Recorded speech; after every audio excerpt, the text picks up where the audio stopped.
like to call the meeting of the Decatur Board of Zoning Appeals to order for our meeting tonight. First order of business would be to pass around the letter of notice of publication and the notice from surrounding property owners to make those a matter of public record. It'll take a moment for that to be reviewed by all members of the board.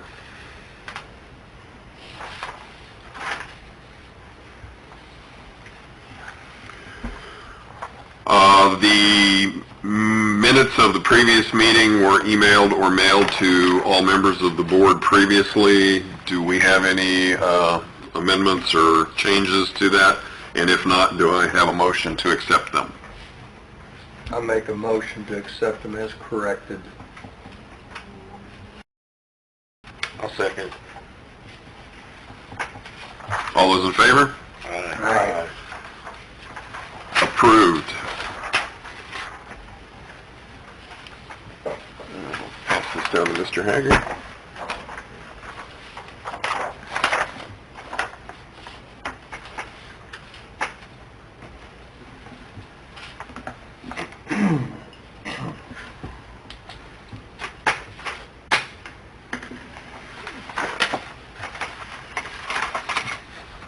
Probably should take a moment to apologize for everybody in attendance for the fact that I'm probably going to say Fleetwood numerous times this evening. I apologize for that. Okay. As Allied Recreational Vehicle Group is actually the applicant this evening.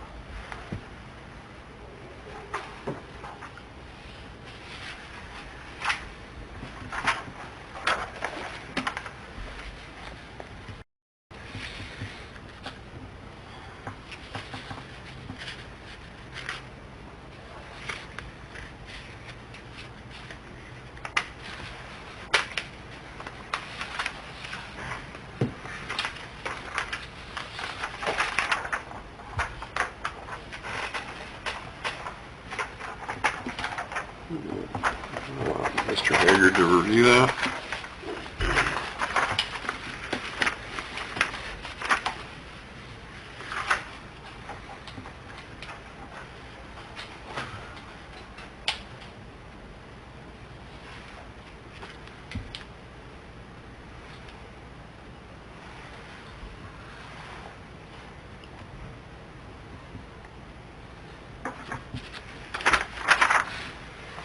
Now that all members of the board have had a chance to review both the proof of publication and the notice of meeting to the surrounding property owners, do I have a motion to make those a matter of record? Yeah, I so move. Second. All those in favor? Aye. The proof of publication and the notification of surrounding property owners are made a matter of record. The application before the board this evening is from Allied Recreational Group. They're requesting a special exception for use in an industrial district at 1236 Patterson Street, Decatur, Indiana. Refer to City Code 150.171. Uses permitted by special exception in the I-1 Industrial District. As a matter of clarification, this is a former All-American Homes facility, production facility on Patterson Street. Anybody here want to make the application before the board? Come forward, please. Could you identify yourself, name and address, please? My name is Dennis Walls. I'm the facilities manager of ARG. My address, which address would you like? It's 1031 US 224 East, Decatur, 46733. Okay, thank you. You're welcome. And would you go ahead and make your presentation to the board this evening? The ARG, I'll say this, everybody's probably noticed the sign has changed out in front of the main plant again. We're undergoing another rebranding, same ownership group, it's the same stockholders, it's the same everything. We're just rebranding to Rev is the new name. I didn't have that in time to do this. And I don't know if we're fully converted over yet to that name, but that's the new name of the company in town, is Rev Group. Just to let you know. We are proposing using the former All-American building as a Class C manufacturing facility. It's actually an assembly facility. We will be stretching chassis. We will be and assembling the motorhome. We will not be laminating.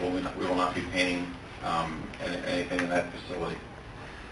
We'll be employing approximately 90 people in that building, allowing for production increase in our main facility on 224 East.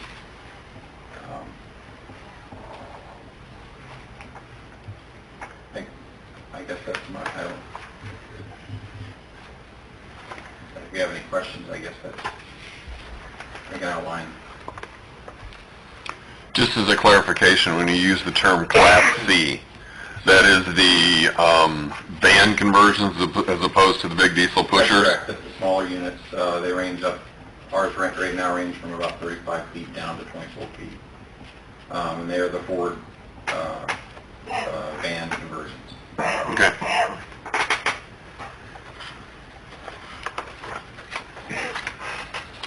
Any questions from the board for the applicant?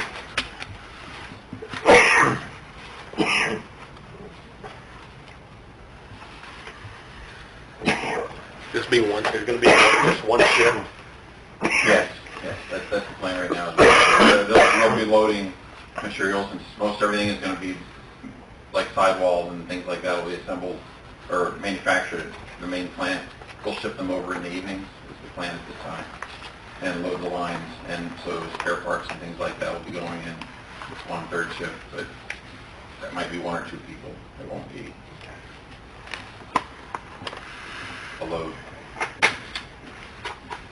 And I did not do the math, I'm hoping the city building department did. Is the parking that they've indicated on their application adequate for 90 employees? The question being, the formula that we usually work off says it has to be big enough to accommodate 2 shifts of 90 employees. I don't know how many parking spaces are in those extra lots. That's where the employees are going to park. I calculated around 60 is what I've gone out, and they were large spots.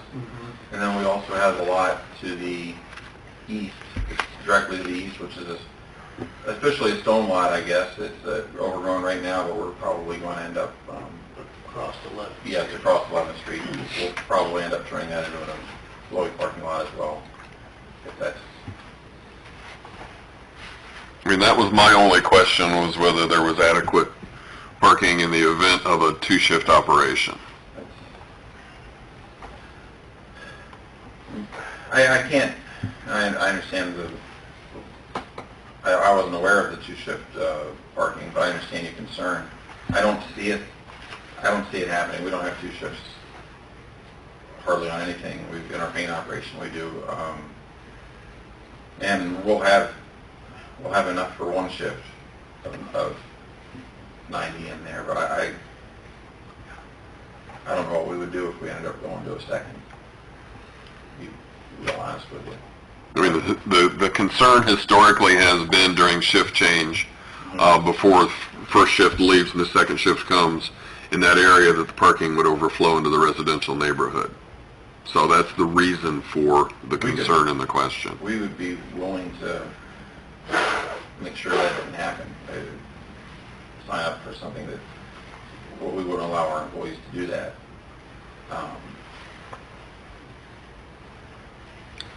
I was not aware of that, and I apologize for not being more prepared on that before I got here.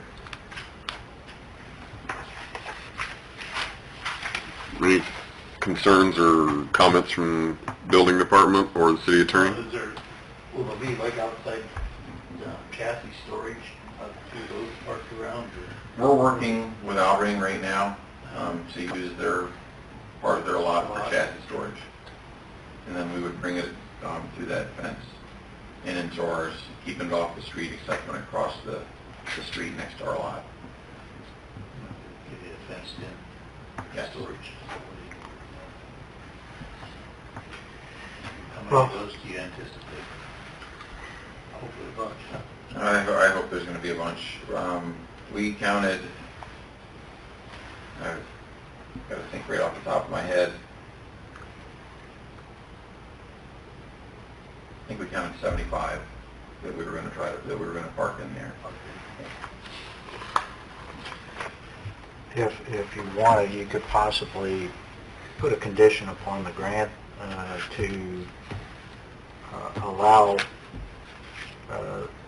if you're so inclined, allow the special exception, but put a condition that it be limited to one shift only, and if a second shift were to be added, that would require a variance from the parking requirements of the code. Then it would have to come back before you, and you would then make a determination whether you are comfortable with what's been proposed. So, okay, I see where you're going with that, it would just limit it to a single shift, and then the reapplication would be to prove additional parking had been made available. Right. Or a variance would need to be granted. Right. That single shift, wouldn't include loading the line with materials and things like that with, like I said, 1 or 2 people. But in my thought process, you wouldn't exceed the parking with the sub-assembly. I guess you could say one shift of manufacturing related to a manufacturing line. Yeah, it's just protecting the surrounding property owners on street parking. We want to be good neighbors. Okay, any additional questions from the board for the applicant? I don't have any. No. All right, thank you, Dennis. If you just sit there, and if anybody has any questions, you can go ahead and answer them. Is there anybody that would like to speak in opposition of the application?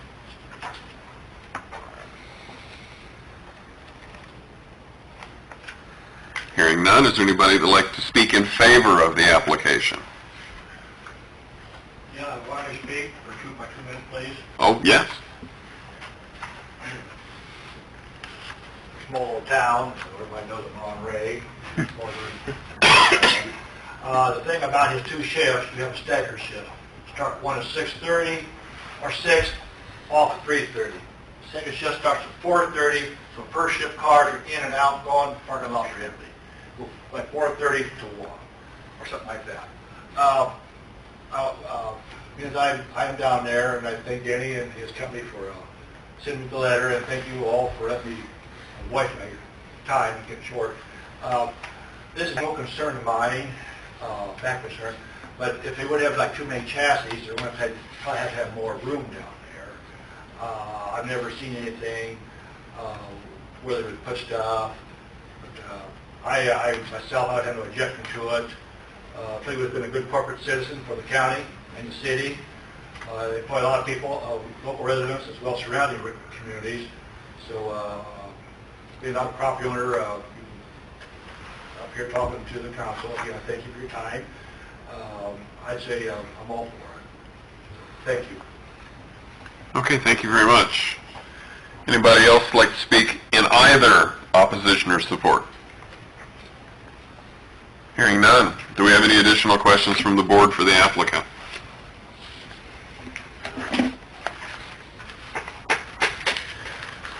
All righty, are we ready to read the findings of fact for the special exception?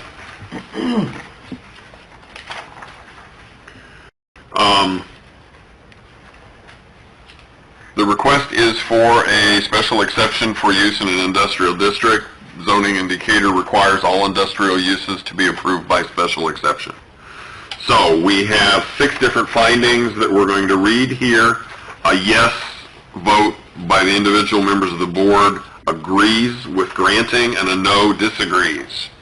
So we're going to poll the board for each of the 6 questions. The first question is, the establishment, maintenance, or operation of the special exception will not be detrimental to or endanger the public health, safety, morals, or general welfare. Yes. Yes. Yes. Yes. 4 yes. The special exception will not be injurious to the use or enjoyment of other property in the immediate vicinity for the purposes already permitted, nor substantially diminish or impair property value with the neighborhood. Yes. Yes. Yes. Yes. 4 yes. The establishment of the special exception will not impede the normal and orderly development and improvement of surrounding property for uses permitted in the district. Yes. Yes. Yes. Yes. 4 yes. Adequate utilities, access roads, drainage, and other necessary facilities have been or are being provided. Yes. Yes. Yes. Yes. 4 yes. Adequate measures have been or will be taken to provide ingress and egress so designed to minimize traffic congestion in the public streets. Yes. Yes. Yes. Yes. 4 yes. The special exception will be located in a district where such use is permitted and where all other requirements set forth in 150.193 applicable to the special exception will be met. Yes. Yes. Yes. Yes. 4 yes. It is therefore the decision of this board that the petition for special exception is granted or denied. Granted. Granted. Granted. Granted. 4 yes. Subject to any conditions stated herein. Do we want to consider making a restriction on a single shift operation due to the potential for parking?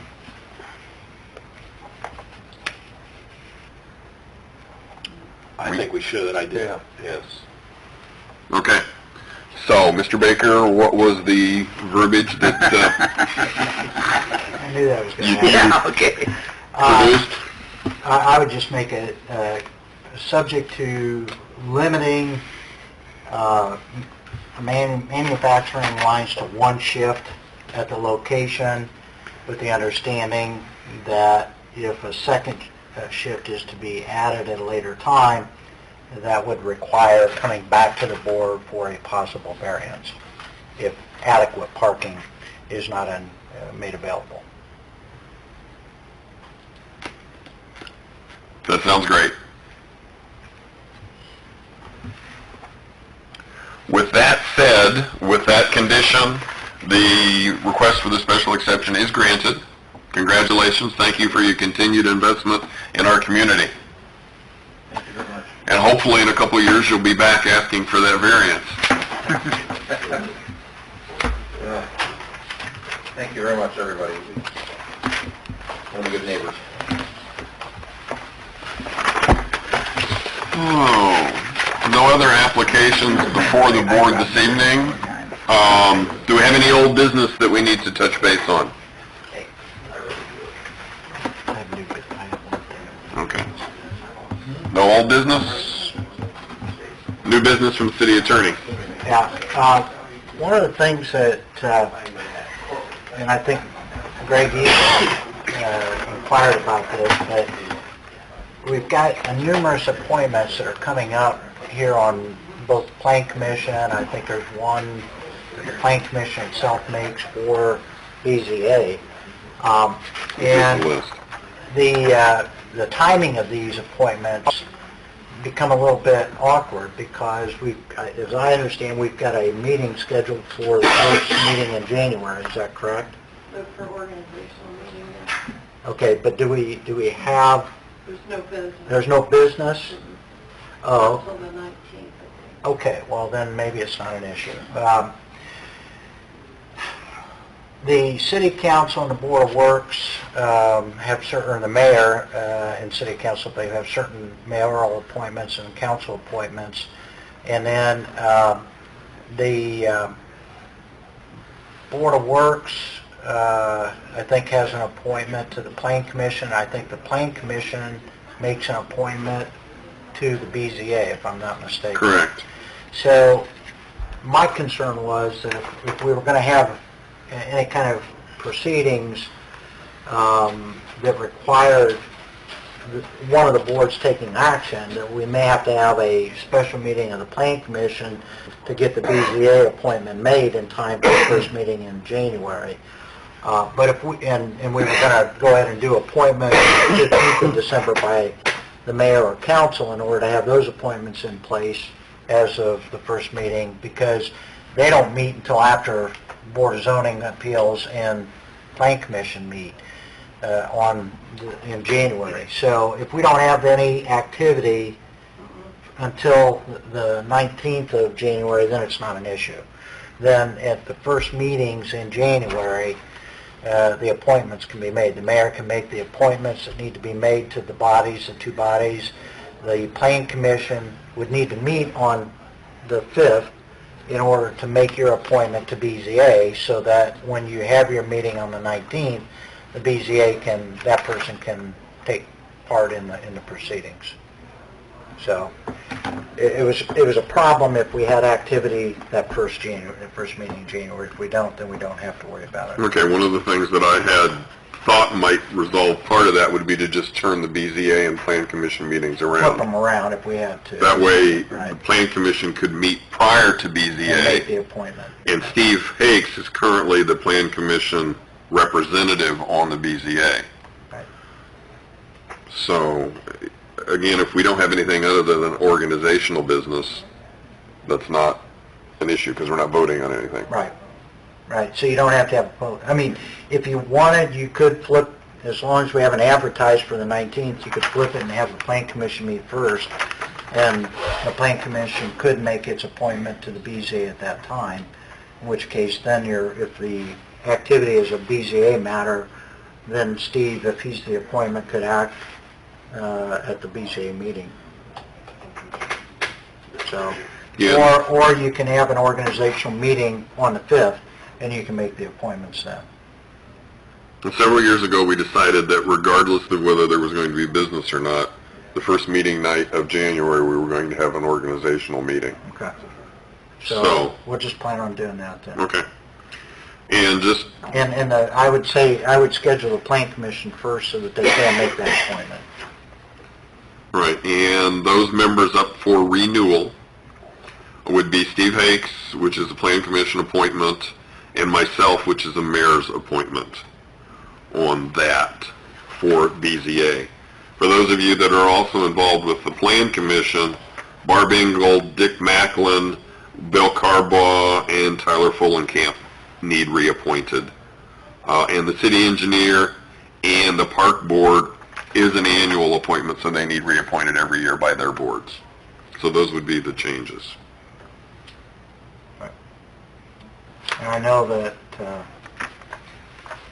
the mayor and mayor-elect have discussed this, and I think Ken has even made some phone calls to some individuals inquiring whether they would consider being reappointed. And so I think he's prepared to make the appointments that he needs to in a timely fashion. So. So that was my new business also. Thank you for bringing that up. I just wanted to advise the board that there was the potential that the meeting times would be changed, that Plan Commission would meet at 4:30 and BZA would follow that at that January 5th meeting. Any other new business for the board? If not, do I hear a motion to adjourn? So moved. Second?